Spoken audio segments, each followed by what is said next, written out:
말씀의 제목으로 우리 하나님의 말씀 잠시 나누도록 하겠습니다. 성경 66권 중에 하나님의 이름이 단 한 번도 거론이 되지 않은 성경이 있습니다. 바로 우리가 오늘 읽은 에스더서의 말씀이죠.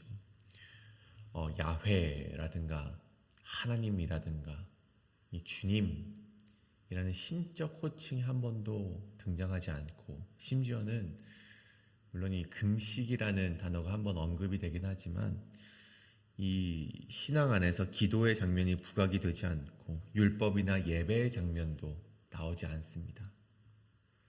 그러한 성경이 바로 에스더의 성경의 그런 특징인 것이죠. 그런데 참 아이러니하게도 그렇게 신적인 호칭이 등장하지도 않고 어떤 기도나 어떤 율법이나 예배의 장면이 드러나지 않음에도 불구하고 이 에스더서에서는요, 하나님의 섭리라고 말하는 하나님의 계획이 너무나도 온전하게 이루어짐을 우리가 보게 된다는 것입니다. 이 본문 속에서는요, 오로지 인간의 결정이라든가 왕의 명령이라든가 한 유다 여인의 용기와 유다 백성의 위기만 우리가 볼 뿐이지만 그 속에는 드러나지 않고 있는 하나님의 손이 아주 정교하게 그 하나님을 믿는 백성들에게 임하고 있음을 우리가 발견해낼 수 있다는 것입니다. 여러분, 우리의 인생은 어떻습니까? 우리의 인생도 마찬가지죠. 때때로는 에스더에서의 장면처럼 하나님이 드러나지 않는 순간들을 우리가 살아가곤 합니다. 우리의 꼭 입을 통해서 하나님의 이름이 고백되어지지 않지만 오늘 에스더서가 우리에게 보여주는 진리처럼 하나님은 드러나지 않아도 우리의 삶 깊은 곳에서 일하고 계시다는 것을 우리가 반드시 깨달아야만 한다는 것입니다. 오늘 그러한 우리의 핵심 메시지를 가지고 특별히 오늘 이 본문을 두 가지로 살펴보고자 할 텐데, 오늘 이 본문 가운데 그 드러나지는 않지만 여전히 우리의 삶 속에서 역사하고 계시는 하나님을 신뢰하며 우리가 살아가기로 결단하시는 오늘 하루가 되시길 간절히 소원합니다. 그다음에 첫 번째, 우리 침묵 속 발견되어지는 하나님 첫 번째는 하나님 없는 권력은 허상과 붕괴로 이어진다는 것입니다. 하나님이 없는 권력은 허상과 붕괴로 이어진다. 1절로 이어지는 말씀은요, 이 바사왕, 페르시아죠. 이 바사왕 아하수에로의 다스림이 어디까지인지로 소개되는 것으로 이 말씀이 시작이 됩니다. 3절을 보십시오. 왕이 앉은 지 제3년에 그는 그의 모든 지방관과 신하들을 위하여 잔치를 베풀었다고 합니다. 그가 다스린 제국은요, 오늘 말씀이 기록되길 인도에서부터 구스 지방까지 이르는 지역에 127지방이라고 합니다. 인도 지방부터 구스, 이제 이 구스라는 지역이 명확하게 어디까지인가는 지금까지도 우리가 명확하게 기록이 신학적인 논의가 있지만, 흔히 보통 구스라고 한다면 이집트의 남부, 지도상 이제 위쪽을 가리키는 거죠. 이집트의 그 위쪽에 이디오피라라는 지역이 아닐까라고 많은 신학자들이 유추를 하고 있는데, 인도에서부터 그 이디오피아까지 이르는 지역의 127방, 7이 지방의 지역을 다스렸던 왕이 바로 이 아하수에로의 왕의 지역이었다는 것이죠. 대충 봐도 우리가 굉장히 큰 강대국이었음을 우리가 눈여겨볼 수 있는 대목입니다. 그런 제국의 왕이 모든 이 지방관들을 초대해서, 적어도 127지방관들 이상은 왔겠죠. 그 지방관들을 초대해서 180일 동안 잔치를 열었다라고 합니다. 우리 2025년이 시작된 지 벌써 5개월이라는 시간이 지났지만 아직 이 180일조차 되지 않았습니다. 상상해 보건대 1월 1일부터 지금까지 잔치를 벌였어도 아직도 잔치가 끝나지 않는 그 시간을 아하수에로 왕이 그렇게 벌이고 있는 잔치였다는 것이죠. 굉장히 대단한 것입니다. 이것은요, 당시 이 페르시아 왕정 체제를 시각적으로 보여주는 퍼포먼스였습니다. 왕이 술을 마시고 왕이 명령하면 법이 되고 왕의 말은 되돌릴 수 없는 명령이 되는 그런 왕의 위엄을 보여주고 이 바사라는 나라의 제국의 위엄을 보여주는 것이 바로 이 오늘 벌였던 잔치라는 것이죠. 근데 그런 왕의 권력 앞에서, 그런 퍼포먼스 앞에서 한 가지 사건이 발발을 합니다. 그의 왕후였던 와스디라는 왕후가 왕의 명령을 거절하는 한 가지 큰 사건이 일어나게 되죠. 와스디가 왕의 명령을 거절한 사건은요, 단순히 부부싸움이 아니었어요. 이것은요, 마치 절대 권력을 향한 하나의 균열이 되는 사건, 그것이 바로 이 와스디의 거절의 사건이었습니다. 여러분 보십시오. 와스디가 거절을 하자 본문 12절에 왕이 진노하여서 마음속이 불붙는 듯 하더라라고 기록을 하고 있습니다. 이 불붙는다라는 히브리어 원어는요, 이 히브리서에서 이제 히브리어로 적혀 있는 이 구약 성서에서 이 보통 하나님의 진노를 가리킬 때 오늘 이 불붙는다라는 단어가 사용이 되곤 합니다. 그만큼이나 강한 감정의 표현인 것이죠. 여러분, 하나님이 진노하시면 물론 오래 참으시기도 하지만 결국에는 하나님께서 심판을 하시지 않습니까? 근데 그만한 진노의 표현을 오늘 아하수에로에게 사용되는 것을 보며, 물론 이 왕의 분노는 거룩한 진노가 아니라 자기의 분을 삭히지 못하는 감정적인 분노였을지라도 얼마나 그의 분노가 거칠고 참을 수 없었던 분노였는지 우리가 가늠해 볼 수 있다는 것입니다. 근데 보십시오, 여러분, 이 와스디의 그런 행위가 그런 분노를 자아낼 만한 그런 분노였습니까? 여러분, 와스디는요, 어떤 음모가 있어서 거절했던 것은 아니었습니다. 왕을 향한 미움 가운데 반란을 꾀했던 그런 거절도 아니었죠. 오늘 이 와스디의 거절은요, 단순히 이 주흥 가운데 일어난 일이었지 않습니까? 이 왕의 술주정 가운데 이루어진 명령이기 때문에 이 왕으로서의 위엄이 손상당할 염려가 있었습니다. 그렇기 때문에 이 자리는 내가 가지 않겠다라는 어떤 자신의 왕후와 채통과 자존심을 지키기 위한 거절이었음을 우리가 보게 되는 것이죠. 그럼에도 불구하고 그 와스디의 거절은 왕정 전체 질서를 흔드는 결과로 이어지게 됩니다. 여러분, 그 이후로는 이 바사 제국은 왕의 체면과 명예 위에 세워진 권위의 체계였음을 우리가 보여주게 된다는 것이죠. 여러분, 고대 그리스 역사가였던 헤로도토스라는 사람이 있습니다. 이 헤로도토스라는 사람의 이 역사라는 책이 있는데요, 그 가운데는 아하수에로에 대한 내용이 기록이 되어 있습니다. 근데 그 가운데 이 특징이 두 가지 정도로 보여지는데, 첫 번째는 이 왕의 명령을 어긴 자는 아주 이 왕이 잔혹하게 보복하였다라고 기록이 되어 있습니다. 그러니까 자신에게 잘못되게 행동한 사람을 참지 않는 것이죠. 따라가서 복수를 하는 왕의 특징을 가진 것이 바로 아하수에로 왕이었다는 것입니다. 또한 두 번째 예화가 있는데 무엇이냐? 고관들조차, 이 관리들조차 왕 앞에서 함부로 말을 한다거나 얼굴을 올려보는 것조차 금지시켰다라고 합니다. 그러니까 아하수에로는요, 그 왕의 권위를 신격화했음을 우리가 가늠해 볼 수 있다는 것입니다. 그러한 왕의 체면과 명예 위에 세워진 권위 체계 가운데 와스디의 거절과 와스디가 나타나지 않음은 왕에게 있어 굉장히 자존심에 스크래치가 가는 일이었다는 것이죠. 이 일로 인해서 아하수에로 왕은요, 15절에 와스디를 어떻게 처리할까 신하들에게 묻습니다. 그런 관례가 있었다 그래요. 근데 그 가운데 16절에 왕의 신하 무무가는요, 이렇게 말을 합니다. 왕후 와스디가 행한 이 일이 왕만 욕되게 한 것이 아닙니다. 모든 지방의 고관들과 백성들에게도 악영향을 미쳤습니다.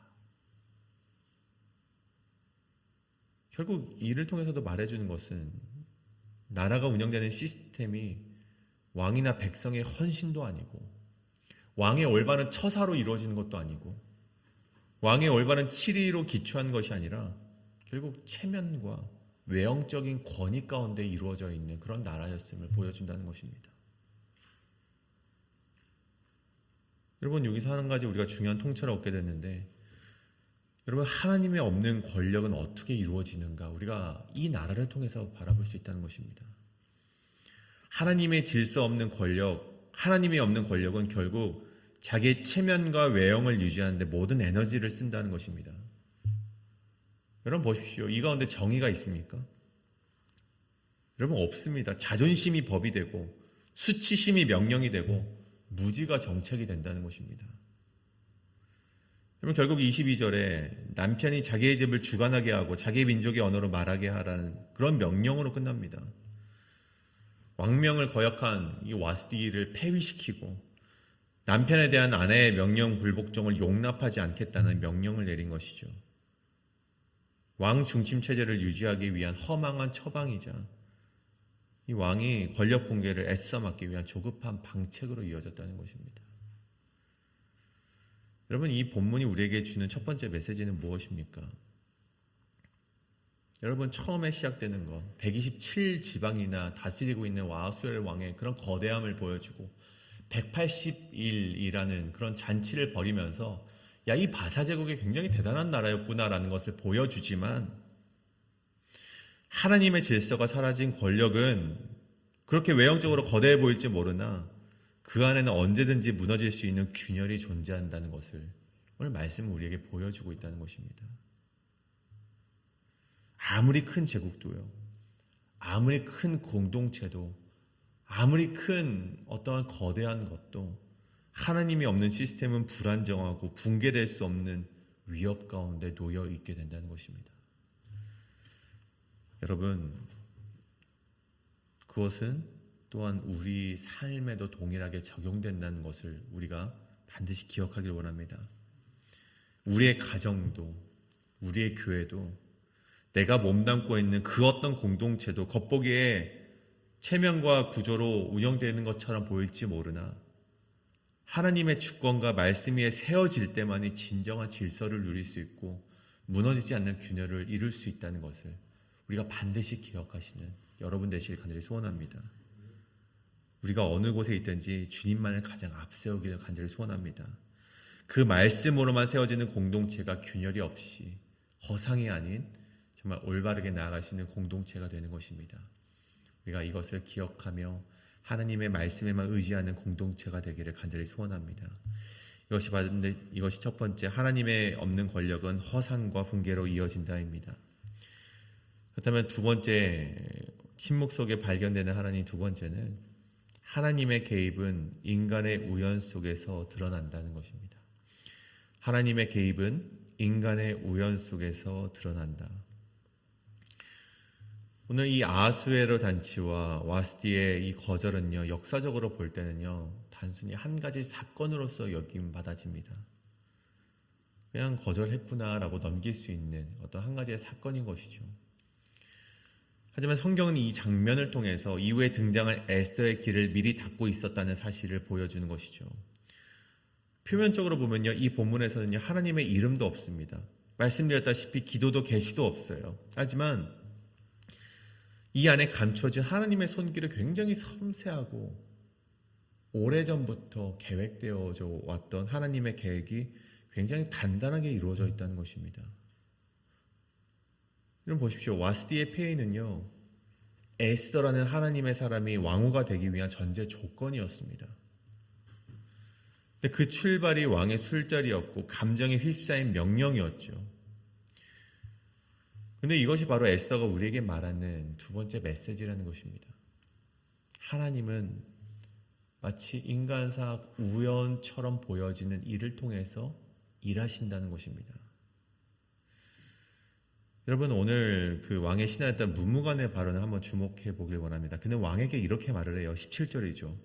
왕후의 이 행위로 인해 모든 여인들이 남편을 멸시하게 될 것입니다. 그래서 19절에 왕후를 폐위하고 다른 사람에게 그 자리를 주라 라고 말을 합니다.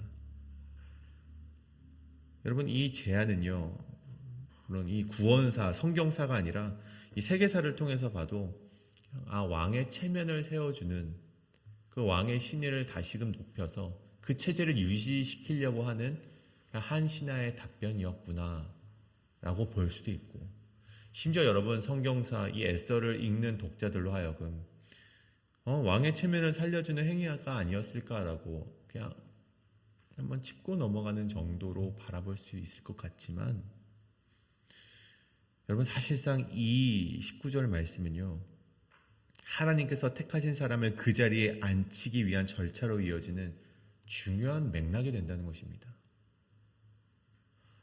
하나님의 사람 에스더를 세우기 위해서 하나님의 백성 그 유대인들을, 이 당시 이스라엘 백성들을 다시금 하나님의 구원으로 이루기 위한 중요한 맥락으로서 이 무무간의 발언이 오늘 19절에 쓰여 있다는 것입니다.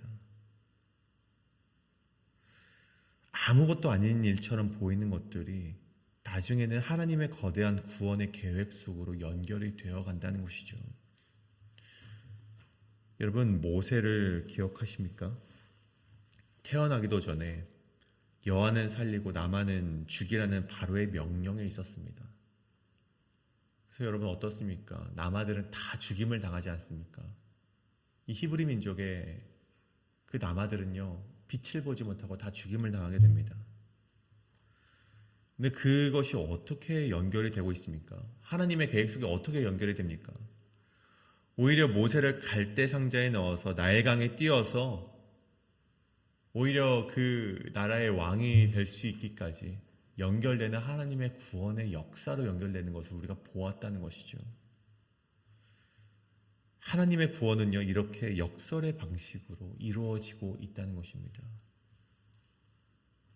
여러분, 에스더서 1장은요, 그것을 우리에게 보여주고 있다는 것이죠.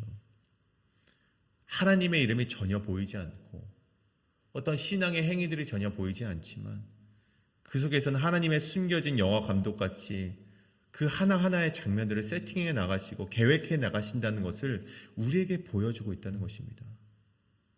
우리의 삶도 마찬가지죠. 우리가 하나님이 드러나지 않아서 정말 우리에게 펼쳐지는 많은 그런 안 좋은 고난들, 이해될 수 없는 순간들이 숱하게 우리에게 다가오지만, 여러분 그 모든 순간들은요, 하나님을 믿는 이들에게는 하나님의 구원의 역사로 이어지게 된다는 것입니다. 하나님의 개입이 때로는 조용하고 우연처럼 보이지만 그것은 우연이 아니라 하나님의 계획 속에 이루어지고 있는 하나님의 계획이라는 것입니다. 이것이 바로 에스더서가 우리에게 가르쳐주고 있는 한 가지 교훈, 하나님은 드러나지 않으나 인간의 우연 속에서 하나님은 여전히 계획하고 계시다는 것입니다. 여러분, 에스더서는요, 한편의 정교한 퍼즐과 같다라고 저는 생각을 합니다. 이 1장은 그 퍼즐의 테두리를 놓는 장면이죠. 인간은 자신의 권력을 과시하려 잔치를 열지만, 또 여인은 자존심을 지키기 위해서 하나님 그 왕의 명령을 거절하지만, 그러나 그 인간의 결정 뒤에서 하나님은 자신의 백성을 구원하기 위한 그 퍼즐의 조각들을 하나하나 맞춰가고 계시다는 것입니다. 하지만 하나님은 그 속에서 드러나게 일하지 않으십니다. 때로는 자신의 이름을 감추지만, 여러분 하나님의 손길까지 감추어집니까? 여러분 그렇지 않다는 것입니다. 하나님은 자신의 이름을 감출지 모르시나 하나님의 손길은 여전히 우리의 삶 가운데 펼쳐나가지고 있다는 것이죠. 여러분, 우리의 인생도 이 시대도 마찬가지입니다. 하나님의 이름이 언급되지 않는 순간에도 하나님의 계획은 여전히 유효합니다. 그리고 곧 등장할 에스더와 모르드게와 하만, 그리고 뒤집히는 역전의 구원을 통해서 우리는 그것을 보고 듣고 그리고 우리의 삶 가운데에서도 그것을 적용할 수 있다는 것이죠. 여러분, 오늘 이 시간 그것을 반드시 기억하며 깨닫는 시간이 되길 간절히 소원합니다. 하나님의 침묵은요, 하나님의 부재가 아닙니다. 하나님이 살아계시지 않다는 증거가 될 수 없다는 것입니다. 때로는 하나님이 침묵하실지 모르나 그 속에서 우리를 향한 구원의 계획은 여전히 진행되고 있고, 그 속에서 우리의 구원의 퍼즐은 여전히 맞춰져 나가고 있다는 사실을 기억하시며 오늘을 살아가시는 여러분 되시길 간절히 소원합니다. 오늘 함께 기도하실 때 이 침묵 속에서도 하나님 나의 삶을 인도하여 주시옵소서. 이 침묵 가운데 우리가 하나님을 저버리고 우리가 쓰러지는 것이 아니라 이 침묵 속에서도 여전히 나를 향한 하나님의 계획이 계속되고 있구나, 그것을 우리가 믿으며 오늘도 하나님을 믿기를 주저하지 않고 말씀으로 나아가는 것을 주저하지 않는 나의 신앙이 될 수 있도록 인도하여 주시옵소서라고 함께 기도하며 나가시겠습니다. 기도합니다.